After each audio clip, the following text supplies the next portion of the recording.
The way people view situations and what they choose to do is often the result of fear, overwhelming emotions, or a negative mindset.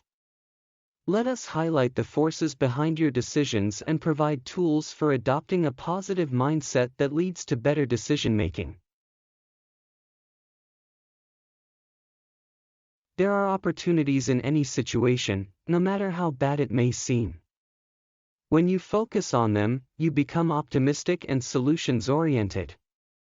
You can then take actions that allow you to grow, learn new things, and steer your life in positive directions.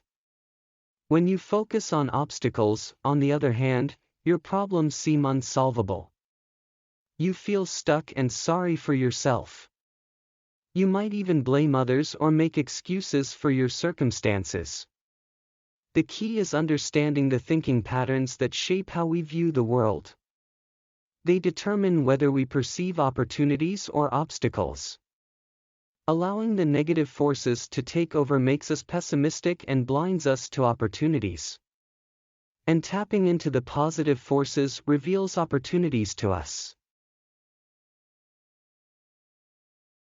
When we fall prey to fortune-telling, we're predicting the future without any facts to back it up. This negative pattern steals opportunities from us.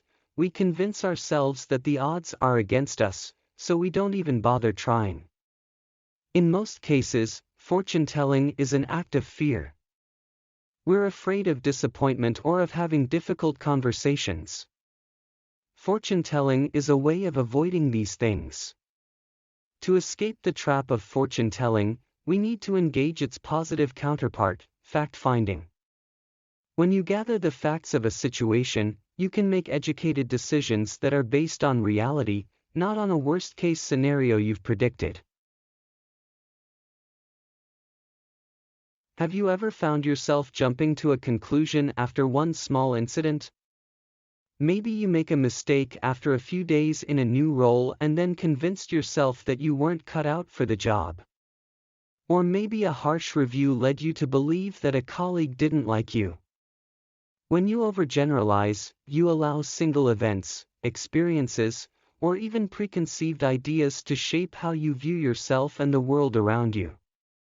Needless to say, this greatly limits your ability to see opportunities. The remedy for overgeneralizing is zooming out from single events or stereotypes. In other words, you have to be objective. That means you shouldn't make a decision based on one incident. Rather, take all the available information into account. And instead of relying on stereotypes or assumptions, make an effort to learn about people before you judge them. When you do this, you'll develop new ideas and perspectives, creating a gateway to new opportunities. At some point, we've likely come across someone with a rigid mindset. Maybe it's a friend who's always done things in a certain way and believes that's the only acceptable way to operate. Or maybe it's a colleague who thinks they know best and won't even listen to what others think. Rigidity is a negative force. It makes it difficult for us to change course or consider alternative methods. To counter rigidity, we need the positive force of relaxation. When we adopt a relaxed mindset, we approach things calmly, we make room for the perspectives of others, and we accept that we can't control life. This allows us to go with the flow of new ideas, methods, and, of course, opportunities. When confusion hits, it leads to overanalyzing. We keep processing and researching without coming to a final decision. Unsurprisingly, this force makes us feel stressed and helpless. But why, exactly, do we get confused? The answer is an unclear purpose.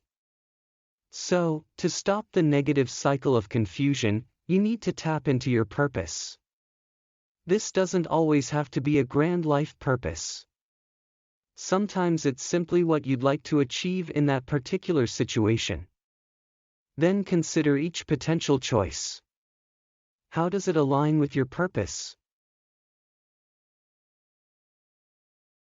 You might have heard people say, feelings aren't facts. Well, add the idea that feelings are also temporary, and the dangers of emotional reasoning become clear. When you use emotional reasoning, you allow temporary feelings to determine your actions and decisions. As a result, you can deprive yourself of opportunities. If you want to overcome emotional reasoning and make better decisions, you need to turn your attention to the evidence. Evidence-based reasoning is the positive force that helps you take back power from your feelings. It involves considering factual information before making a decision. It's not very different from what a detective does to identify a suspect. She gathers all the available evidence. When you're trying to seize opportunities and make the right decisions, it's not enough to understand the negative and positive forces involved. You also need a decision-making team. This is a group of people who can offer good advice, help you take the necessary steps, and provide emotional support. Now, the all-important question: who should you put on your decision-making team?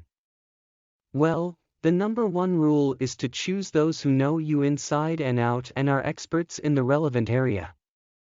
For instance, a good friend with a successful business is well placed to give you business advice. Using these criteria, you're sure to get the advice and support that's most helpful and relevant to your goals. Thank you for watching. Please grab your copies now. Stay tuned for more book discussions.